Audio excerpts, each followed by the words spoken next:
to part 7 of our series titled Gender Issues Solvable. Men have always used a fictitious data to say that there are more females than males in the world. Well, it has not been totally proven, but it is more favorable for some men to accept this in order to promote their promiscuity. In an all, if an all-girls father puts another woman in the family way outside his matrimonial home, and this quote-unquote lucky woman bears a boy, the former wife becomes obscure. She does not matter again, neither do her daughters. Genetically, humans have 46 chromosomes. 23 are received from the mother, that is the egg, and 23 from the father, that is the sperm. In a conception, the sex of the baby depends on the way the chromosomes combine. The female egg has XX chromosomes, and the sperm contains XY chromosomes. The woman carries only X chromosomes, but the man carries X and Y chromosomes. When an X from the mother combines with an X from the father, a baby girl is conceived, but when an X from the mother combines with a Y from the father or from the man, a baby boy is conceived. That is to say that the woman does not have any other form of chromosomes but X chromosomes. Therefore, it is the man that determines the sex of the baby that is to be born. Why then is the woman persecuted for what only the man can rectify? Yet, women in the man's family will make the life of a female-bearing woman a living hell. Now, when a woman does this, the men are not to blame. It saddens me, though, to know that the female in-laws of this woman are her main tormentors. The quote-unquote lucky woman that bore the male child will also be a thorn in her flesh, as if she would have been happy had she been in the shoes of the wife. It is disappointing to note that women are the worst enemies of their peers in situations like this. And I wonder why. Maybe they are trying to impress the men, or they are craving for some authority along with the men, but which has not been given to them by custom. At this point, the men have no problem sharing authority with women because it is in their favor. Again, I wonder why. When women do this to each other, what should we expect of the men? Rivalry between mother and daughter-in-law is another case in point.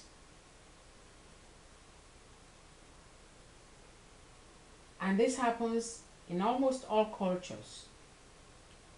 She, the mother-in-law, was eager for her son to get married, but soon after the marriage, she practically moves in, studying the wife, finding faults in everything she does, undermining her authority in her own matrimonial home, because she, the mother-in-law, takes it that this is her son's home and not for the daughter-in-law. She, the daughter-in-law, will have to mind the type of play or joke she has with her husband, because the critical eyes of the mother-in-law and the watching eyes of the mother-in-law are seriously listening. The food that her husband had enjoyed before the moving in of the mother-in-law suddenly becomes a food fit for a dog.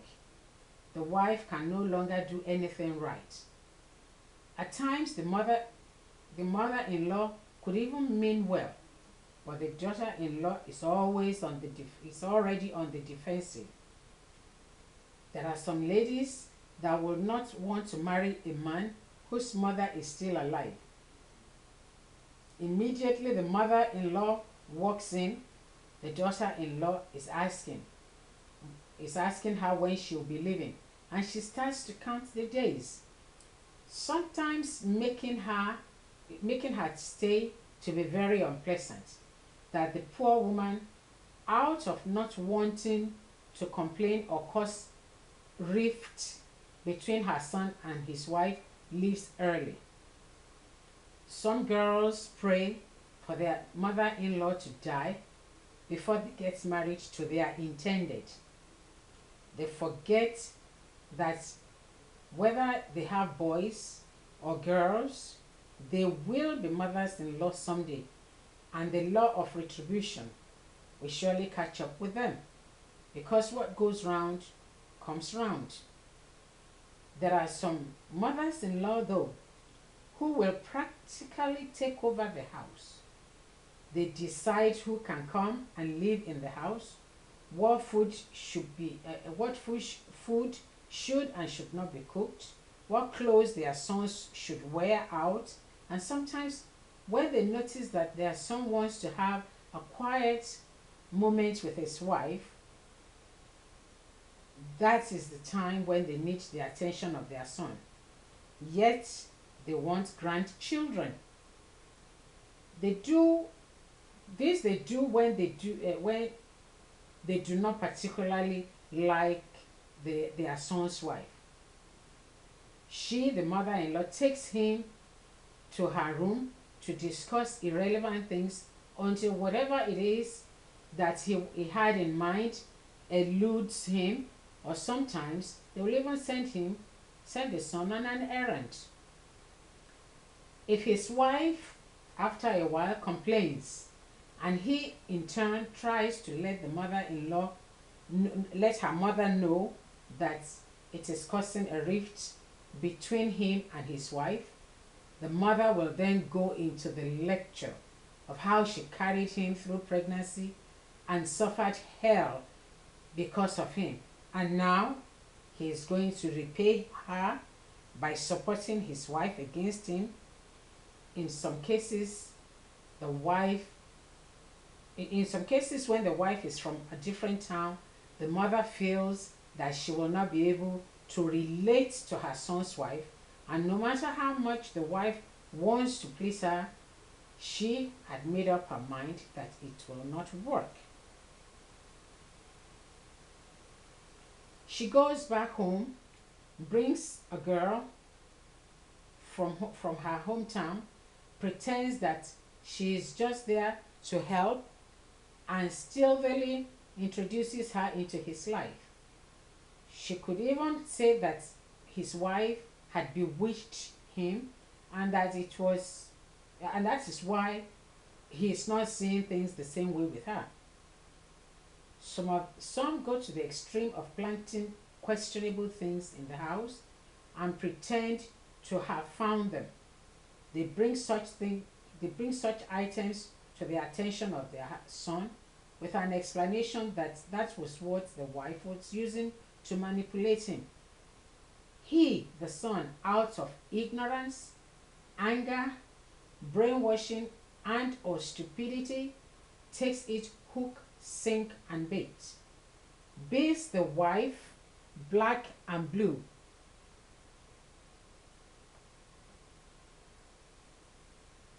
And all the while the mother will be raining abuses on her. This type of incessant brutality could lead to divorce. The mother-in-law who now brings in a new wife for his son, even if he is not ready to pack it up with his wife. She convinces him that that was the best thing for him. And if the man and his wife do not have children yet, that quickens the exit of the wife. The mother-in-law could even say that this was, all that she was doing was the reason why she had not had any children.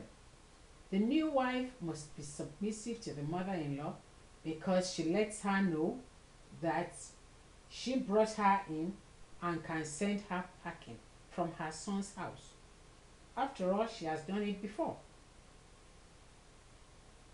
If there is a son between a divorced couple who sees the father beating the mother, there is the tendency that he will beat his wife.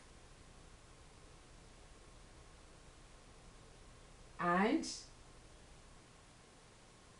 more so, it is if the fastidious grandmother told him that his mother was bad,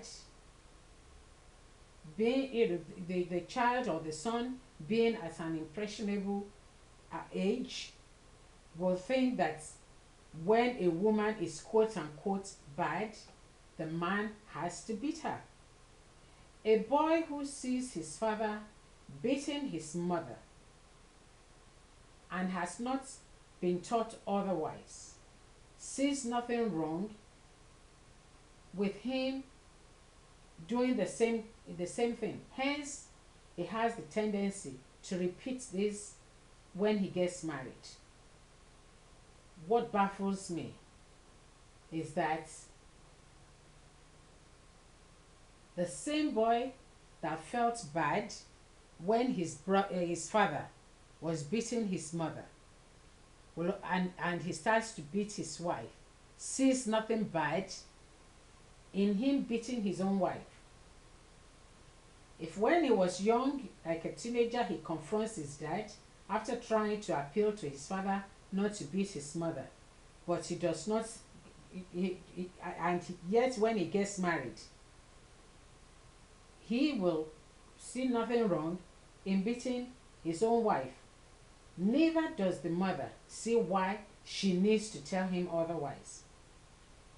If only women will learn to bring their sons up correctly, to respect women's right to express themselves, and also to make them see that they should respect women as equal human beings. The world, as far as it regards to women, the women's predicaments, will be a better place. Women need to change the attitude of men right from when the children are young. This is the only way that we can move forward. You might get your husband might have beaten you, but you teach your son not to do the same, and from one family and the next, all this beating of women will stop. And I should surely hope that this will be the case. Thank you today for today. We will see again next Tuesday. Don't forget to leave your comments.